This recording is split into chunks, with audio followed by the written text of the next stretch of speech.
Broadcasting from the spot at the fair, the Cork Dorks in Mission Square.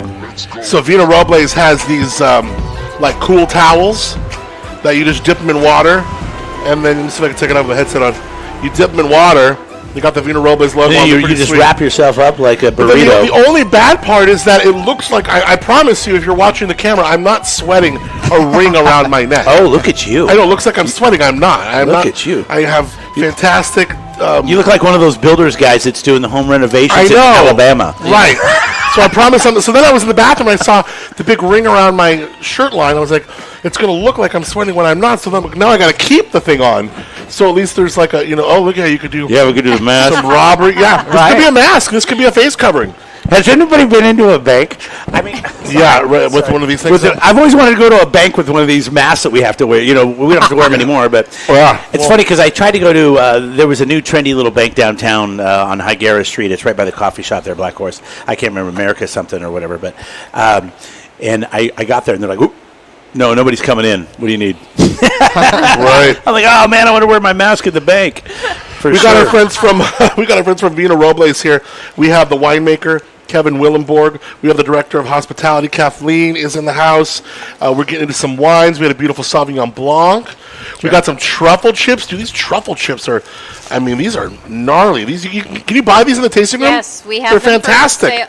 They're on the bistro menu as well as we have them bagged for to-go purchase. Yeah, we know Chef Josh a little bit, executive chef over there at the bistro for Vina Robles. And I got to tell you, Josh, you're giving Jeffrey at Jeffrey's Wine Country Barbecue a little run for his money. We might have to have a truffle chip. We might have to. And when you order the truffle chips on the bistro menu, you get his homemade caramelized onion dip, which is die for. Oh, you got to have them. Oh, shoot. So now we're talking. Yeah. Yeah, for sure. Don't come to lunch if you're on a diet or willing to break the diet. Well, the bistro you shouldn't go to a restaurant anyway. You should stay home and eat lettuce and just be miserable by yourself. Get a rabbit and eat with your rabbit. There you go. So we have the rosé in the glass. We're actually about to get into the Arborist. There's a story behind this one here. Yeah, there is. So the Arborist is our it's our red blend, and I say this. Doesn't want to do it all. This there you go. Yeah. Oh, come on, you got it. It wouldn't come off. It wouldn't come off easily. Look what I did. See, this is. Did you scratch yourself? Can we get some calamine lotion for Adam? He scratched himself. No, I got wine all over me. You guys are Cork Dorks. You're not supposed to do screw caps. Right, exactly. We're trying to. No, the Cork Dorks are screw cap 2.0. Okay. We are trying to refine our table side and open the screw tap bottle in a cool way. Let's just start and talk about the color in this. I haven't even looked at this blend yet. Obviously, it's probably a blend since it's called the Arborist. So, but look at the color in this. So this is our. I'd say this is our most versatile red wine that we make. It's very, very soft tannin profile. It's it pairs well with just a wide range of food. Pretty much anything that you're going on a picnic for, put it in the picnic basket. You don't even need a corkscrew, right? It's a screw cap. But it'll pair with chicken. It'll pair with, pizza, burgers, hot dogs, whatever you got kind of going. 40% Petite Syrah. That's where we get that beautiful, majestic dark color from. So this is kind of a twist on our own blend. It's 45% Syrah, about 40% Petite Syrah.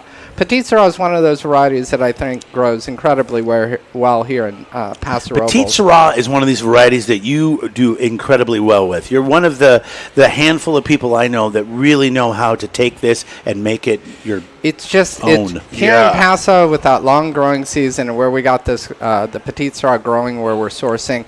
It just has this rich mouthfeel. Great color, but it doesn't have that tannin overhang. It's just very soft and creamy. It's nice when they're like that. But it just fills in the mouth. Color. You got the dark fruit tones. It's a beautiful wine here for Paso Robles. It really shines here, I would say, overall. Is there a place you think Petite Syrah grows better? I don't know that there is. It grows ubiquitously throughout California. When I was up at Rubicon Estate, Inglenook, we grew Petite Sirah on the property right there in Rutherford, but if you left it on the skins more than 4 or 5 days, you might be leaving it on just a little bit too long. The tannins just really just come out with the alcohol, and the extraction can put you over the top on the tannin. Is it an early picker, a late picker? Where is it in the season? It's probably about mid-season. I mean, for us, Sauvignon, some of the whites like Sauvignon Blanc come in first up, and usually it's Cab and Petit Verdot coming, maybe some Grenache at the end of the season. Now, we're looking at picking this stuff, in October? So typically we go from maybe as early as late August with the Sauv Blanc or Viognier, but usually it's beginning of September. Cab typically is coming in October, Petit Verdot thereabouts, later part of October, sometimes even into November. When do you start? I mean, obviously you're probably familiar with the way the vineyards are going on at any given time of the season, but when do you start really making that connection? Is it midsummer? Is it late summer?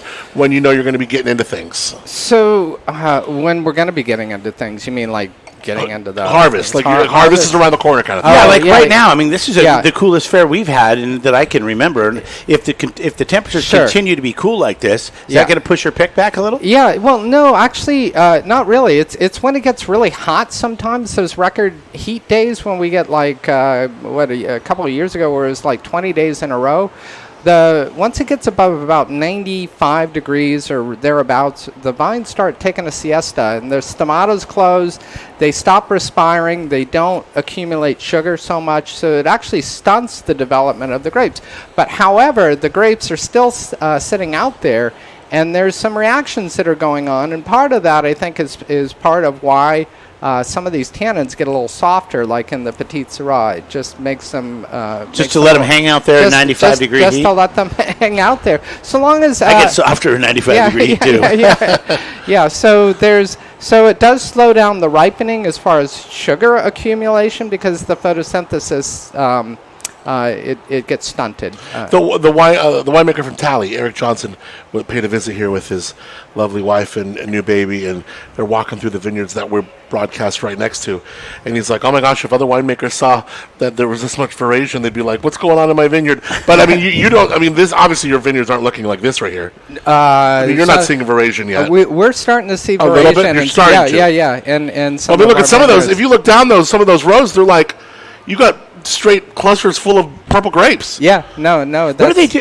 What are they doing? Is that just for looks? I mean, do they ever pick it? No, I can't imagine they do anything with that, right? I mean, I would love to have like the Mid-State Fair Mission Square cuvee or whatever it is. Just throw it all in a barrel and see what happens. It can't be that bad. That might make about a barrel's worth of wine. Neil Roberts planted that vineyard. I don't know if Roberts Vineyard Services is the one that's cleaning that up and working on it. Yeah. But it probably is, and it looks really nice. He keeps it really clean and everything. But he's doing a good job and getting some exposure in there. You want a little exposure, sun exposure. You want to see the grapes, but you don't want that much where it's getting sun all day long. And now, what kind of terroir would we welcome with the hot dog on a stick in Eye Shot?